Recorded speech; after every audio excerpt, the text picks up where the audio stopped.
Welcome to Mystara for Super Sexy Time, because this week we are discussing what happens when an elf and a dwarf love each other very much, or an elf and a gnome, or an elf and a hen, or an elf and a human. I'm not saying elves are easy, but you never hear about a half-gnome, do you?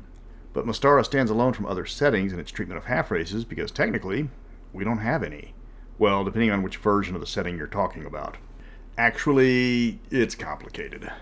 I hope you paid attention when your biology teacher talked about Gregor Mendel, because he's our sponsor this week. I'm Mr. Welch, and today we're getting it on. To start with, there's 3 different methods in Mystara for half-races. Second edition had the traditional half-races with orcs and elves, but nobody likes that, and it's generally ignored. The second method is that half-races don't exist.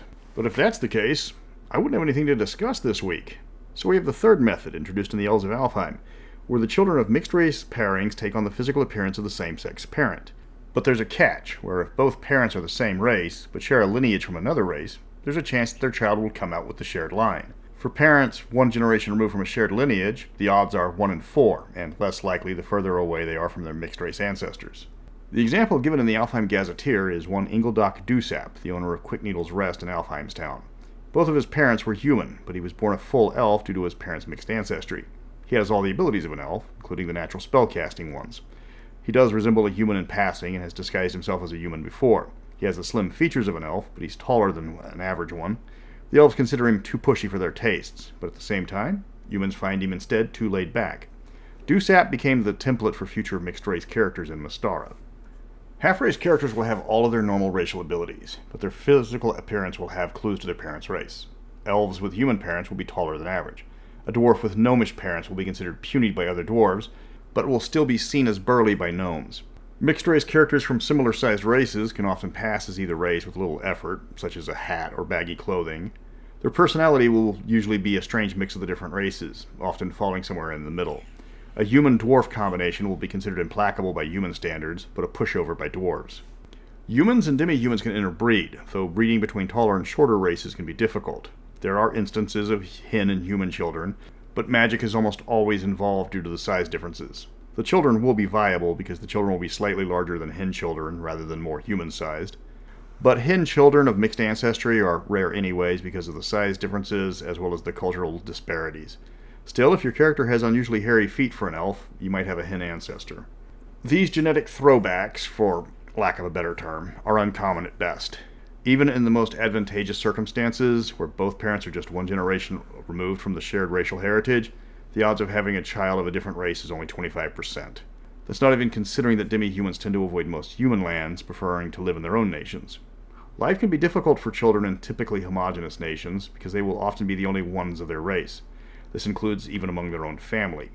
Still, the dwarven family in Rockholm, discovering that 7 generations ago both sides had a human ancestor, can comfort themselves knowing their son Grundar Rimbreaker will dominate the Dwarven Basketball Association at a towering 5'9". On the flip side of the coin, humanoids can fully interbreed with each other, even humanoids that were crafted by Nithian magic like Thuls and Gnolls. All of them came from the original Beastman race, their current form simply being the most common evolutions from the original breed. The race the offspring resembles the most will be considered the actual race, but traits are often passed on by both parents. A troll and a bugbear pairing might result in a rather ugly, hairy child that is naturally silent and has regenerative properties. However, the more interbred a creature becomes, the more its heritage will breed out the various traits. Eventually, the offspring becomes small and weak and will be considered a goblin. Remember, Mystara goblins don't possess a single appearance like Pathfinder goblins, but instead show the features of multiple species, like a strange Dr. Frankenstein-Dr. Moreau mix. It doesn't matter what races they were initially, now they're goblins. Humanoid chiefs will often try a forced breeding program to get stronger warriors with the traits of another race. This isn't done as regularly as you'd think, because there's a chance the offspring will not possess the characteristics of the other race. The bugbear-troll hybrid might not have the troll's regeneration, but all of its stupidity. This isn't an issue that breeds quickly due to the sheer quantity. Eventually, you will get children with the desired traits, even if dozens of their siblings are barely fit for cannon fodder. Add in the more you interbreed the races, the less capable they become. Most humanoids see the strategy as one of diminishing returns. Breeding between humanoids and humans, or demi-humans, is possible, but quite rare.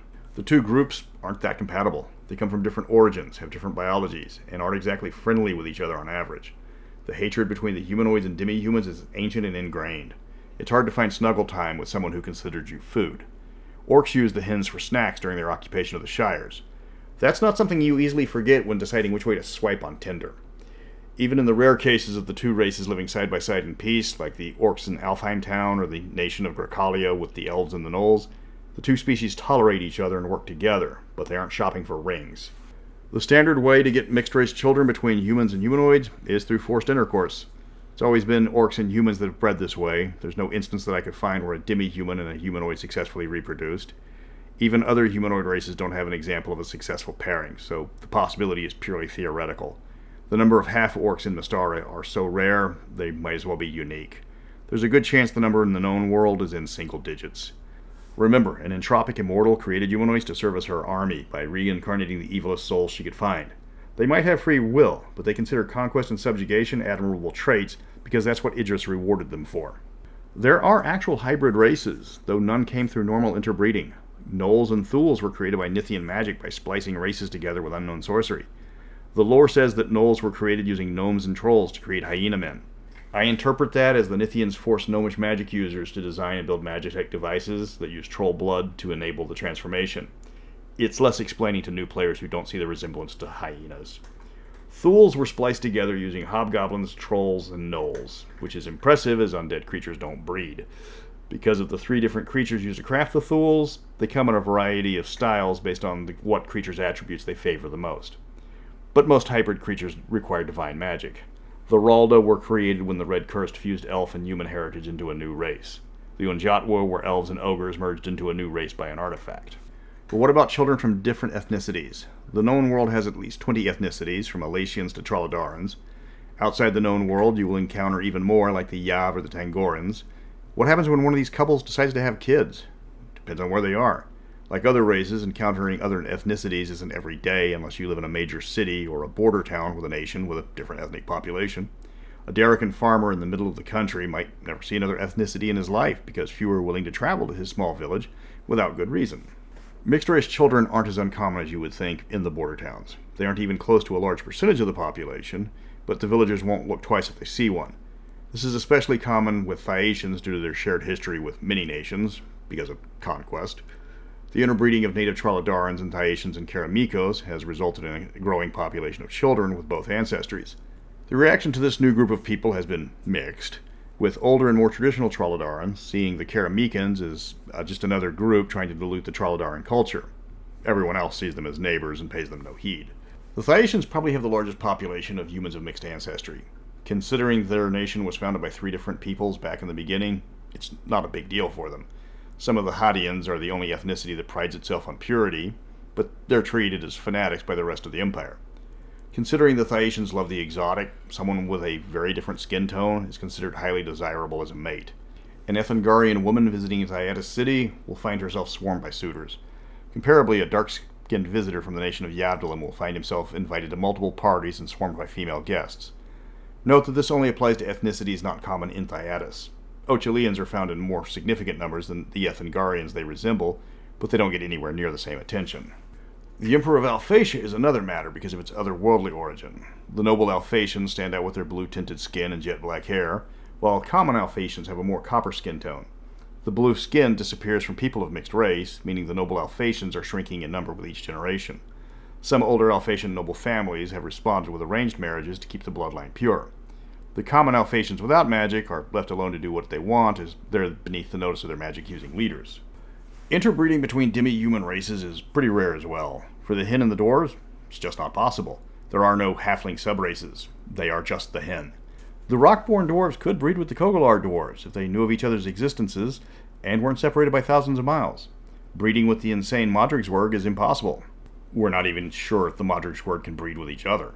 Gnomes don't have a problem interbreeding between the hill and the sky gnomes, but sky gnomes are few, so any pairings will be rare. Elves prefer their clans almost exclusively and would breed with another race before another clan. You won't find many pairings between the water and wood elves of Minrathad or the Belkades and sylvan elves of Glantry. That wraps up the video on mixed-race children. This information was all over the place in almost a dozen books. The continuity changes didn't help. A lot of this is supposition or patching up disagreements where they showed up.